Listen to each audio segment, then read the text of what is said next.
उन्होंने प्रवेश किया निभृत निकुंज में।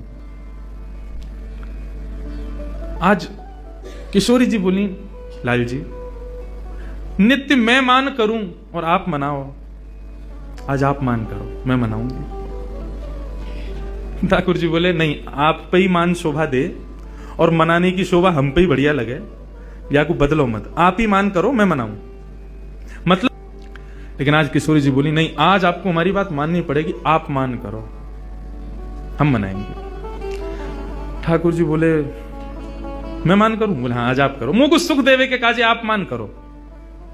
ठाकुर जी बोले ठीक है, तो आज हम मान करते हैं, आप मनाओ। और जैसे ही मान करके ठाकुर जी मुंह फुला के रूठ के और बैठे, देखो कैसी लीला, रूठ करके ठाकुर जी बैठ गए, मुंह फेर लियो। अब किशोरी जी कभी थोड़ी पकड़ करके अपनी ओर कर रही हैं, हे श्याम सुंदर कहा भयो मुझसे बोलो। ठाकुर जी फिर मुंह फेर लें। किशोरी जी अच्छा, किशोरी जी बोली अच्छा नृत्य से नहीं माने तो कछु भोज्य पदार्थ लाऊं।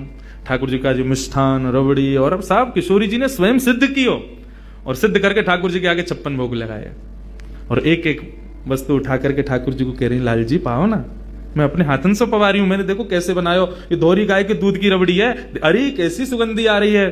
ठाकुर जी तिरछी नजर तो देख तो ले, मुंह में एक बार जीभ पे चाट तो ले, लेकिन मान कर रहे हैं, मानो ना है रीजनो ना है।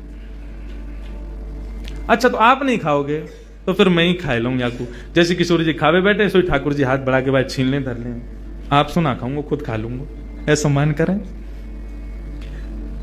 लेकिन किशोरी जी थक गई मनाते मनाते। ठाकुर जी ज्यों ज्यों मान में प्रवेश कर रहे हैं त्यों त्यों वो मान असली रूप धारण करते जा रहा हो, सत्य है तो जा रहा है।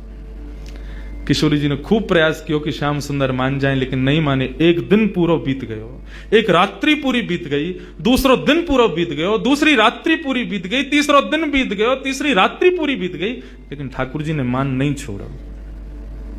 ठाकुर जी मन में सोच रहे हो बहुत पीछे पड़ रही, मान करो, ले कल ले मान, ये कितनों कष्ट दे रहा हो हृदय को, एक बार मान जाओ श्याम सुंदर। लेकिन ठाकुर जी नहीं माने। किशोरी जी के नेत्र से विरह के अश्रुबिंदु जब प्रकट हुए और उन अश्रु बिंदुओं ने जब नेत्रों से गिर करके पृथ्वी का स्पर्श किया, जैसे वो अश्रुबिंद पृथ्वी पर गए, पृथ्वी का स्पर्श करते पृथ्वी के नीचे बह रही है यमुना, यमुना में जैसे ही उस अश्रु ने प्रवेश किया, यमुना का जल उष्ण हो गया, गर्म हो गया, लाल पड़ गया, बिल्कुल खौलने लगा।